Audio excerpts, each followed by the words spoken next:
Madam ನಮಸ್ಕಾರ. ನಮ್ಮದು Nanjangud taluk ITC ಕಂಪ್ನಿಯಿಂದ ಬಂದಿದ್ದೀವಿ, ಅಗ್ರಿ ಬಿಸಿನೆಸ್ ಡಿವಿಷನ್ನು. ಏನಂದರೆ ಈ ಕೇಂದ್ರ ಸರ್ಕಾರಗಳು ಯಾವುದೇ ಸರ್ಕಾರ ಬಂದರೂ ಕೂಡ ಕಾರ್ಮಿಕರಿಗೆ ಒಂದು ಒಳ್ಳೇದು ಮಾಡ್ತೀನಿ ಅಂತೇಳಿ ಬರ್ತವೆ, ಅಧಿಕಾರಕ್ಕೆ ಬರ್ತವೆ. ಏನಂದ್ರೆ ಏನೂ ಇಲ್ಲ.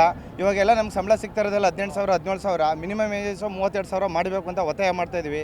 ಅಂಗನವಾಡಿ ಕಾರ್ಯಕರ್ತರು, ಬಿಸಿ ಊಟ ಮತ್ತು ಕಟ್ಟಡ ಕಾರ್ಮಿಕರು ಯಾರಿಗೂ ಕೂಡ ಒಂದು ನಿಗದಿತ ಅವಧಿಯಲ್ಲಿ ಇವ್ರದ್ದು ಸಂಬಳ ಏನೂ ದೊರಕ್ತಾ ಇಲ್ಲ. ಆದ್ದರಿಂದ ನಾವು ಕಾರ್ಮಿಕ ಹೆಚ್ಚಿನ ಸಂಖ್ಯೆಯಲ್ಲಿ ಇವತ್ತು 25,000 ಜನ ಸೇರಿದ್ದೀವಿ. ನೆಕ್ಸ್ಟ್ 1,00,000 ಜನ ಸೇರಿಸ್ತೀವಿ.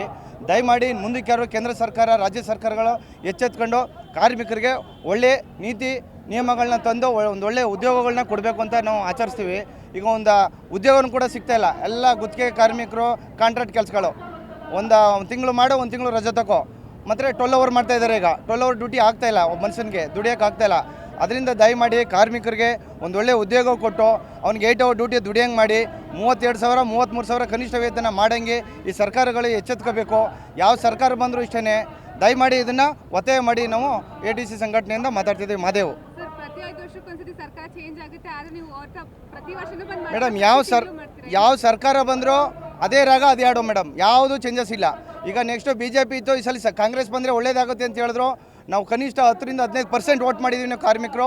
ಯಾವುದು ಇಲ್ಲಿವರೆಗೂ ನಮ್ಗೆ ಅನುಕೂಲ ಆಗಿಲ್ಲ. ಈ ಸರ್ಕಾರ ಅವಧಿ ತೀರೋವರೆಗೂ ಕೂಡ ನಮ್ಗೆ ಏನೂ ಒಳ್ಳೇದಾಗಲ್ಲ. ಅದರಿಂದ ದಯಮಾಡಿ ಕಾರ್ಮಿಕರೆಲ್ಲ ಹೆಚ್ಚಿನ ಸಂಖ್ಯೆಯಲ್ಲಿ ಈಗ ಉಗ್ರವಾದ ಹೋರಾಟ ಮಾಡೋಕ್ಕೆ ನಾವು ಮುಂದಿನ ದಿನಗಳಲ್ಲಿ ನಾವು ರೂಪಿಸ್ತಾ ಇದ್ದೀವಿ ಮೇಡಮ್. ನಿಮ್ಮ ಹೋರಾಟ ಕೇಂದ್ರ ಸರ್ಕಾರದ ವಿರುದ್ಧನೂ ಕೂಡ ಇದೆ. ಇವಾಗ ಲೋಕಸಭಾ ಚುನಾವಣೆ ಇದೆ. ಹೌದು, ಲೋಕಸಭೆ ಚುನಾವಣೆಯಲ್ಲಿ ಒಳ್ಳೆ ಪಾಠ ಕಲಿಸ್ತೀವಿ ನಾವೀಗ. ಯಾರು ಯಾವ ಭಾಗದಲ್ಲಿ ಕೆಲಸ ಮಾಡ್ತಾರೆ ಅವ್ರನ್ನ ಮಾತ್ರ ಆಚರಿಸ್ತೀವಿ ಹೊರತು ಈ ಕಾಂಗ್ರೆಸ್ಸು ನೋಡಲ್ಲ, BJP ನೋಡಲ್ಲ. ಮುಂದೆ ನಾವು ಯಾವ ಭಾಗದಲ್ಲಿ ಯಾರು ಕೆಲಸ ಮಾಡ್ತಾರೆ, ಕಾರ್ಮಿಕರ ವಿರುದ್ಧ, ರೈತರ ವಿರುದ್ಧ, ಅಂಗನವಾಡಿ ಕಾರ್ಮಿಕರ ಯಾರು ಕೆಲಸ ಮಾಡ್ತಾರೆ ಅವ್ರಿಗೆ ಮಾತ್ರ ಓಟ್. ಇನ್ನು ಕಾಂಗ್ರೆಸ್ಸು ನೋಡಲ್ಲ, BJP ನೋಡಲ್ಲ, JDS ನೋಡಲ್ಲ. ನಾವು ನಮಗೇನು ಮಾಡಿಲ್ಲ ಅವರು. ಇದನ್ನು ಹೇಳೋಕ್ಕೆ ನಾವು ಇಚ್ಛಾಪಡ್ತೀವಿ ಮೇಡಮ್.